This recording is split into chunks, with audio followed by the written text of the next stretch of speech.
Cinema అయిన మహా Maruti talkies cinema ముచ్చట్లకు స్వాగతం. నేను మిస్టర్ బి మాట సూటిగా ఉంటుంది, మ్యాటో క్లియర్ గా ఉంటుంది. వీడియో టాకీస్ రాజా. ఇప్పుడు మ్యాటర్ లోకి వెళదాం. సూపర్ స్టార్ మహేష్ బాబు నటించిన బ్రహ్మోత్సవం సినిమాకి సంబంధించిన హుషారు రోజు రోజుకి చాలా నీట్ గా స్ప్రెడ్ అవుతా పోతా ఉంది. సినిమాకి సంబంధించిన ప్రమోషనల్ కంటెంట్ సినిమా మీద ఆసక్తిని విపరీతంగా పెంచేస్తా ఉంది. ప్రమోషనల్ స్టఫ్ అంతా కూడా చాలా కలర్ఫుల్ గా ఉంది. మిగతా మ్యాటర్ అంతా ఎంత అందంగానైనా ఉండనివ్వండి, మెయిన్ డామినేషన్ మాత్రం మహేష్ బాబుదే. ఆయన చరిష్మా మామూలుగా డిస్టర్బ్ చేయట్లేదు.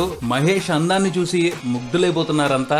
ఏమందంరా దేవుడా అని కొంతమంది జలసి పడిపోతుంటే మరికొంతమంది ఆ హ్యాండ్సమ్నెస్ కి ఫ్లాట్ అయిపోయి మురిసిపోతున్నారు. మొత్తంగా అయితే బ్రహ్మోత్సవం సినిమాని మహేష్ చాలా చక్కగా పబ్లిక్ లోకి పట్టుకెళ్లిపోతున్నారు. ఓ పక్కన ప్రచారం హోరు అలా ఉంటే, మరో పక్క ఈ సినిమాకి సంబంధించిన బిజినెస్ ఉత్సవం కూడా మహా జోరు మీద ఉంది. ప్రస్తుతం అందుబాటులో ఉన్న సమాచారం ప్రకారం బ్రహ్మోత్సవం 100 కోట్ల వ్యాపారాన్ని జరుపుకుంది అని తెలుస్తుంది. ఆంధ్ర, తెలంగాణ రాష్ట్రాల్లో ఈ సినిమా థియేట్రికల్ రైట్స్ 50 కోట్ల మొత్తానికి అమ్ముడుపోయినట్టు తెలుస్తుంది. ఓవర్సీస్ హక్కుల్ని 13 కోట్లకి సొంతం చేసుకున్నారంట. ఆ తర్వాత కర్ణాటక, రెస్ట్ ఆఫ్ ఇండియా, మిగతా ఏరియాలకు కలిపి 19 కోట్ల వరకు బిజినెస్ జరిగిందని తెలుస్తుంది. ఆ పైన సినిమా శాటిలైట్ రైట్స్, ఆడియో హక్కులు 20 కోట్లకు పోయినాయి అని తెలుస్తుంది. మొత్తంగా 100 కోట్ల మార్క్ ని ప్రీ రిలీజ్ బిజినెస్ రూపంలో బ్రహ్మోత్సవం అందేసుకుంది. శాటిలైట్ ఆడియో రైట్స్ ని పక్కన పెట్టేస్తే థియేట్రికల్ హక్కుల బిజినెస్ 83 కోట్ల వరకు జరిగినట్టు తెలుస్తుంది. ఈ అమౌంట్ శ్రీమంతుడు ఫుల్ రన్ మీద మహేష్ కలెక్ట్ చేయడం జరిగింది. ఇప్పుడు బ్రహ్మోత్సవం హిట్ అనిపించుకోవాలంటే ఖచ్చితంగా 83 కోట్లు వసూలు చేసి తీరాల్సిందే. సినిమాలో సరైన కంటెంట్ ఉంటే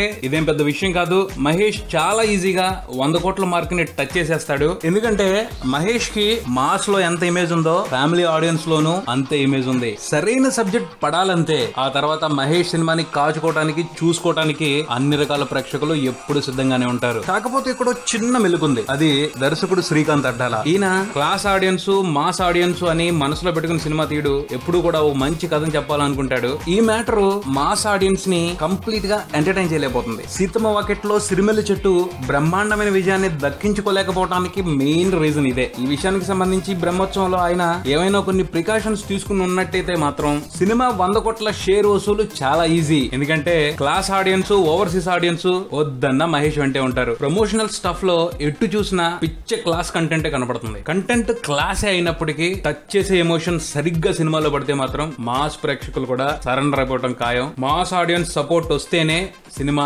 100 కోట్ల మార్కుని జాయ్ గా క్రాస్ చేసిద్ది. లేదంటే మాత్రం కొంత కష్టపడాల్సిందే. చూద్దాం మరి దర్శకుడు శ్రీకాంత్ అడ్డాల ఏ విధమైన విజన్ తో బ్రహ్మోత్సవాన్ని జనాల ముందుకు తీసుకొస్తున్నారో. ఇదే బులెటిన్. మరో బులెటిన్ తో మళ్ళీ కలుద్దాం. Subscribe and keep watching Maruti talkies. For me mister B and talkies Raja. Thank you.